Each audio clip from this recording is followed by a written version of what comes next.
This is Lisa from Mobile Tech Review, and today we're doing a three-way smackdown between three Windows 8 Slate style. They have little add-ons that make them into sort of like notebooks, but basically they start life out as Slate style Windows 8 tablets with Core i5 Intel processors.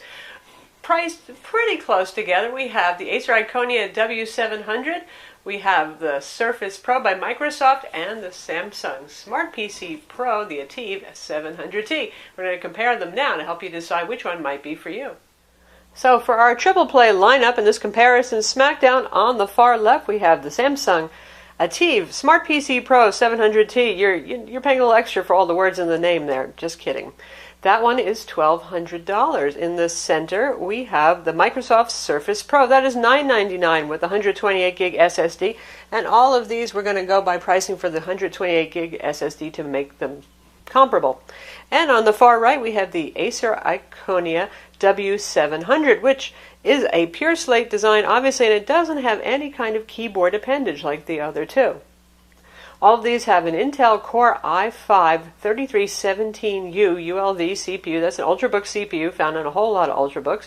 4 gigs of DDR3 RAM, 128 gig SSD, fast SSD in all of the cases here, dual band Wi-Fi, Bluetooth, and full HD 1080p touch screens.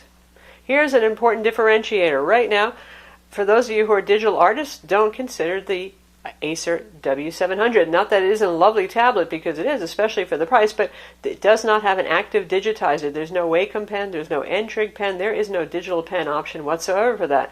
With both the Surface Pro and the Samsung ATIV 700T, you get a Wacom digitizer and a Wacom digital pen. Much more precise, great for note-taking, great for drawing, all that kind of stuff. While we're talking about Wacom inside, Samsung has really been good with their last couple of tablets shipping WinTab drivers in the box. For those of you who need pressure sensitivity in Photoshop today, right now, or PaintTool SAI or Corel Painter, you've got that with the Samsung ATIV 700T. Microsoft and Adobe and Wacom have said we're going to have to wait a bit for those WinTab drivers to come out for pressure sensitivity in those applications. So, something to keep in mind. However, they are coming for the Surface Pro. Both of these two guys with the Wacom digitizer will work with apps that use the modern pen API, something a little bit newer that's come out for Windows apps. So that means ArtRage works fine, Sketchbook Pro works fine with pressure sensitivity right now, and in all cases the pen just does work. You can use it to draw, to sketch, to paint. This is relevant only for those who need pressure sensitivity in certain applications.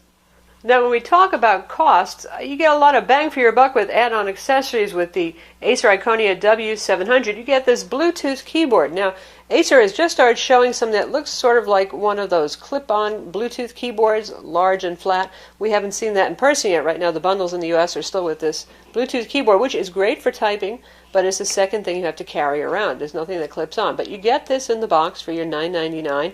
You also get the goofiest and kludgiest but functional stand and port replicator, this guy here. And you can watch our full review to learn everything about this, but this guy replicates and adds 3 USB ports here, which is quite handy, and it functions as a stand in both portrait and landscape modes. It may not be pretty, but it gets the job done.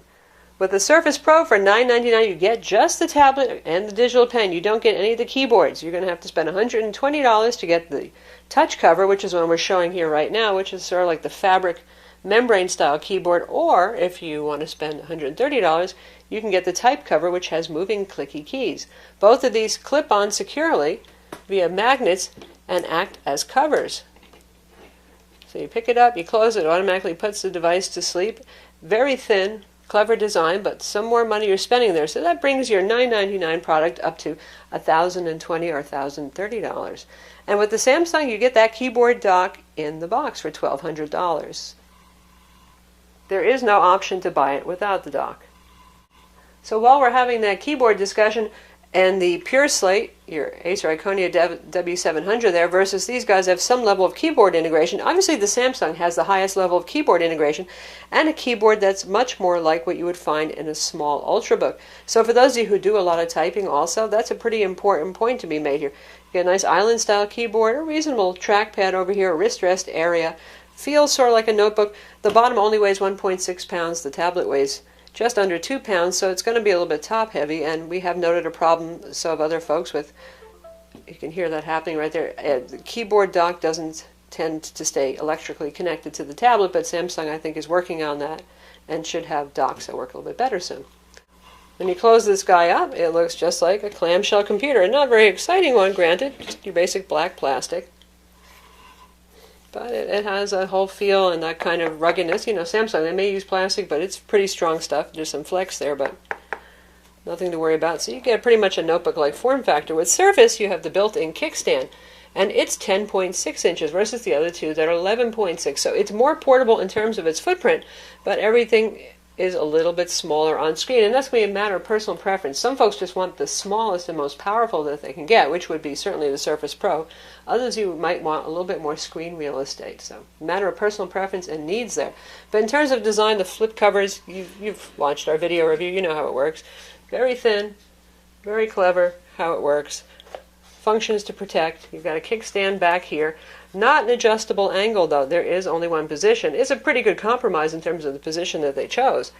But with the Samsung, you can use it more like a laptop. Except the one thing about the Samsung is it doesn't open very far back for some reason.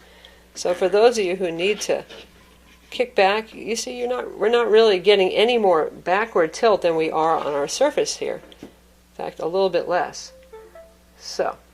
And while we're talking about plastickiness, which the Samsung is the king of, its kind of plasticky black stuff right here, both the Acer and the Surface Pro go for that high-line feel. Metal casings, nice Gorilla Glass on the displays, good looking. They look like an expensive piece of kit, and they are. You can see we have our Surface Pro pen that clips on magnetically over here to the charging port. We'll take that off for a moment, but good looking modern industrial design, magnesium alloy casing on it, sturdy, strong. They're all about 1/2 inch thick, so you're looking at the same thickness. And in terms of weight, you're also looking about the same thing.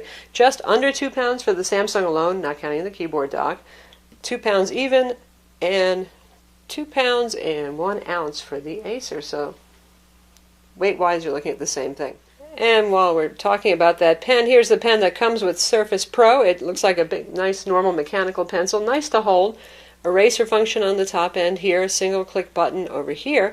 And the one that comes with the Samsung Series 7 Slate is much smaller because they actually gave you a silo to put it in, which is nice, but that means there's not enough room for a big pen like this.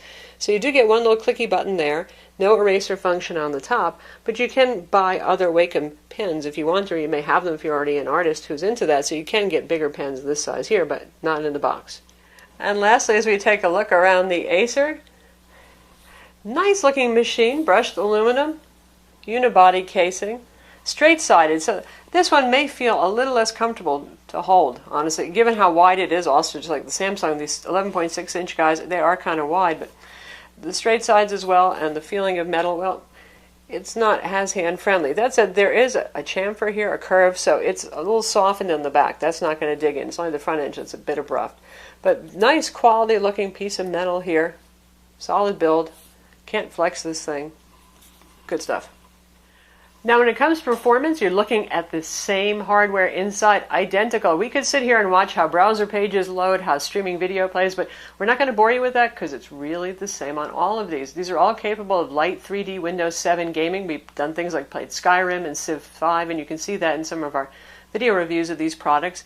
In terms of benchmark numbers, our Samsung scored a little bit lower, though. I don't really know why that is, given the same internals. It may have to do with the graphics driver or something like that, but 4600s, 4600s, and lower 4000s for our Samsung, but I have seen some other folks manage to get 4400 on PC Mark 7, still lower than these two, but not as much lower, so we'll just chalk it up to our review unit being a little bit quacky.